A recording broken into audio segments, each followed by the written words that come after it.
Et bonjour, bienvenue pour la suite de nos questions et réponses sur l'hypnose et l'auto-hypnose.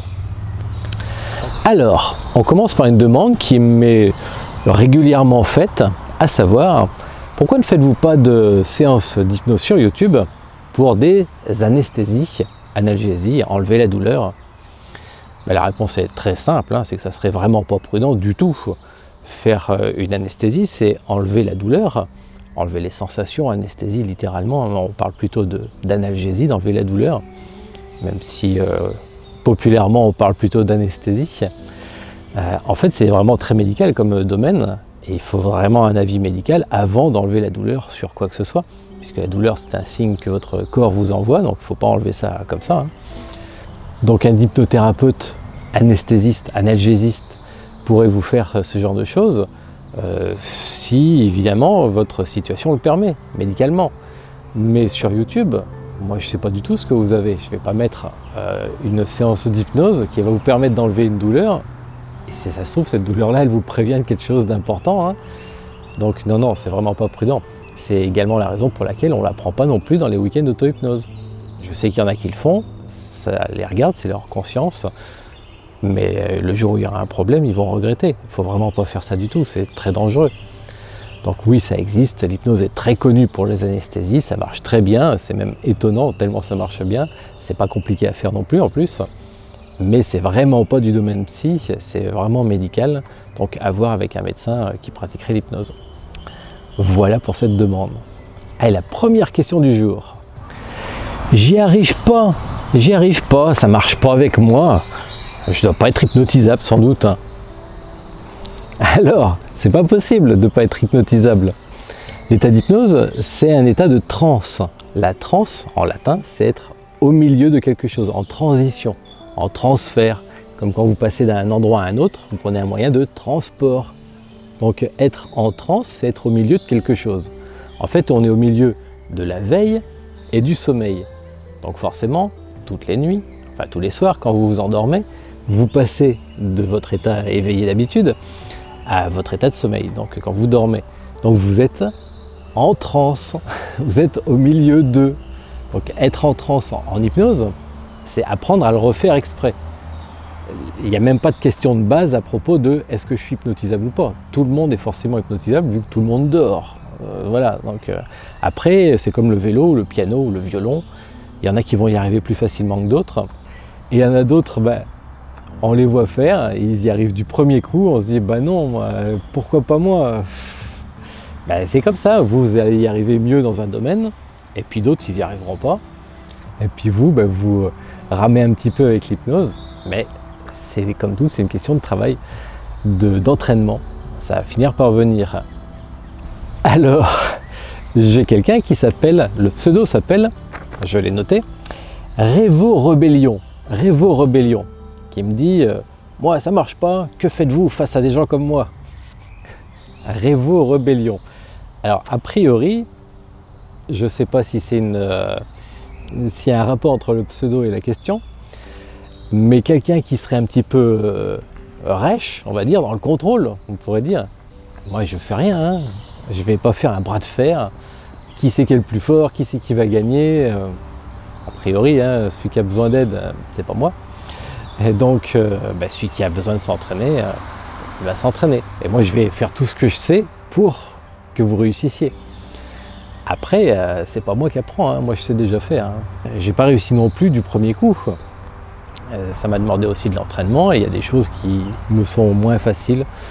Bon, et puis voilà, c'est comme ça, chacun a ses domaines d'aptitude, de compétences. Donc, Révo Rebellion. Si jamais il arrivait et qu'il me dit allez-y, faites-le contre moi, c'est qu'en fait moi je ne le fais pas contre personne en fait. Donc il y a deux façons de faire de l'hypnose. Ou on se dissocie et c'est moi qui fais les choses et ça demande de se laisser faire, voilà, de faire confiance. Il ne faut pas choisir n'importe quel hypnothérapeute non plus. Ou alors je vous laisse le contrôle et on passe en humaniste, donc on reste en associé. Mais juste associé, c'est être dans son état normal, ça ne sert à rien ça. Donc on va être plus que associé, en état de conscience augmenté.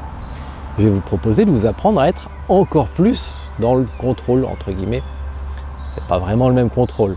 C'est pas être dans le mental, c'est être dans une sorte de super conscience qui permet de se rendre compte de ce qui se passe à l'intérieur de soi, et puis avec l'aide du thérapeute, parce que quand même c'est lui qui connaît les techniques, mais le thérapeute il vous explique les techniques, et puis ben, vous faites au fur et à mesure. Alors évidemment sur YouTube ça marche pas trop ça, parce que il faudrait que ça soit interactif, qu'on discute entre nous. Alors toutes les séances sur YouTube qui sont préenregistrées, si ça vous va bien, si vous vous entraînez, que ça marche bien, tant mieux. Et si vous avez un petit peu de peine à y arriver, bah, allez voir un hypnothérapeute. Soit il va vous faire une séance sur mesure en dissocié et ça va vous faire découvrir le truc, comme quand on fait du vélo et qu'on attrape la sensation de l'équilibre, puis après c'est bon pour toute la vie. Soit il va se dire, cette personne-là a besoin de garder le contrôle, et ben on va passer en associé, en humaniste. Il va vous expliquer comment faire pour gagner en conscience, être en conscience augmentée, ça s'appelle. Donc on est en transe aussi, hein, on est entre non pas veille et sommeil, mais en veille et plus de conscience, une grande conscience si on veut. Bref, et donc vous allez vous servir de cette espèce d'état spécial, qui est un état modifié de conscience aussi, hein, qui est un état d'hypnose, mais on parle dessus, pour faire ce que vous avez envie de faire ou besoin de faire en hypnose. Et voilà, donc dans tous les cas, de toute façon, on va y arriver. Comme on dit, les seuls qui échouent, c'est ceux qui ont abandonné avant d'avoir réussi. Donc il n'y a plus qu'à. Question suivante. Corollaire à la question précédente, ben moi ça n'a pas marché parce que je me suis endormi en hypnose associante, justement, là où normalement on gagne en conscience. En fait, on a tellement l'habitude de se dissocier, parce que toutes les nuits on s'endort, hein, donc on a un inconscient aussi, donc on est fabriqué en deux parties comme ça. Donc c'est beaucoup plus facile normalement de se dissocier que de s'associer. Mais bon, hein, chacun son truc après. Et la personne elle dit voilà, je fais une séance plutôt associée, donc conscience augmentée, et je me suis endormi. Donc c'est pas prévu pour, hein, voilà. Qu'est-ce qui se passe? Il n'y a pas tellement de suggestions ou de choses comme ça, c'est pas activateur, le thérapeute ne vous fait rien en hypnose humaniste. Votre inconscient il va prendre le texte, la guidance, mais comme il n'y a pas de suggestion, il va faire comme il peut. C'est pas conçu pour que vous soyez endormi. C'est pas que ça fera rien du tout, parce que vous allez quand même entendre des choses. Mais c'est sûr que ça serait mieux que vous gardiez un état de conscience augmenté si possible, de façon à pouvoir faire le travail demandé par vous-même. C'est conçu pour quoi.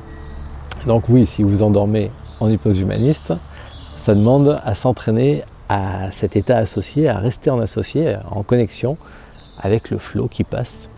On appelle ça d'ailleurs un état de flow. Si vous avez entendu parler de ça, un état de flow quand tout se passe bien, quand tout est bien, c'est smooth, c'est que des mots en anglais. C'est doux, ça coule tout seul. On est en état de haute performance. C'est ça un état de conscience augmentée. Et puis l'autre corollaire, c'était une autre question qui était moi, est-ce que ça a fonctionné parce que j'ai pas pleuré? C'est pas obligé de pleurer. C'est vrai qu'il y a beaucoup de questions, ça sera l'objet de la prochaine vidéo. Moi, je pleure avec vos séances, est-ce que c'est normal? Bref, là, c'est la demande inverse. Moi, j'ai pas pleuré, est-ce que c'est normal? À force de voir des commentaires de gens qui disent j'ai pleuré. Mais ça va, chacun a ses réactions. Je vous expliquerai pour la prochaine vidéo en quoi c'est normal de pleurer, d'avoir des réactions émotionnelles. Maintenant, si vous, ça l'a pas fait, keep cool, c'est normal, hein, ça va, tranquille. Allez, question suivante. Alors, toujours autour de j'y arrive pas, cette fois-ci c'est, il y a du bruit pendant la séance, il y a du bruit, ça me dérange, je me suis mis tranquillement, il y a les portes qui claquent, les enfants qui courent, le mari qui vient demander des trucs, ou madame, bref, je suis dérangé. Est-ce que ça va marcher quand même?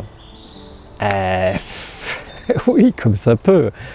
Alors c'est bien, par exemple, si vous travaillez sur le stress, d'être capable de rester zen, quoi qu'il arrive, parce que justement la séance, elle est faite pour ça.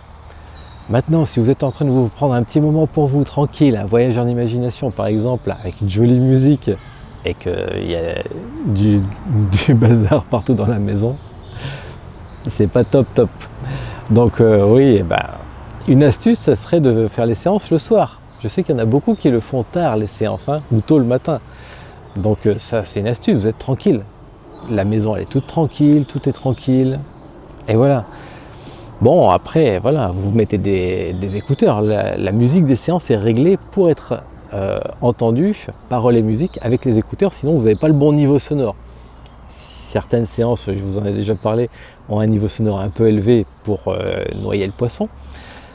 Bon, donc il y en a qui préfèrent écouter sans casque justement pour ne pas avoir cet effet-là, mais enfin c'est fait exprès. Donc normalement vous mettez un casque, déjà ça protège un peu de l'environnement. Et puis vous pouvez peut-être vous trouver un endroit où il n'y a pas autant de passages. Bref, c'est vrai que ça serait mieux quand même si il n'y avait pas du monde qui passe à vous déranger en plein pendant votre séance. Allez, la suite. Dernière question pour aujourd'hui, c'est que j'ai l'impression d'inventer. Mais il n'y a rien qui me vient en fait. Donc quand vous dites dans la séance faites ci, faites ça, je le fais, mais j'ai l'impression d'avoir inventé. C'est une bonne question, mais elle est amusante. Parce que si vous pensez dans votre esprit, qui c'est qui le fait?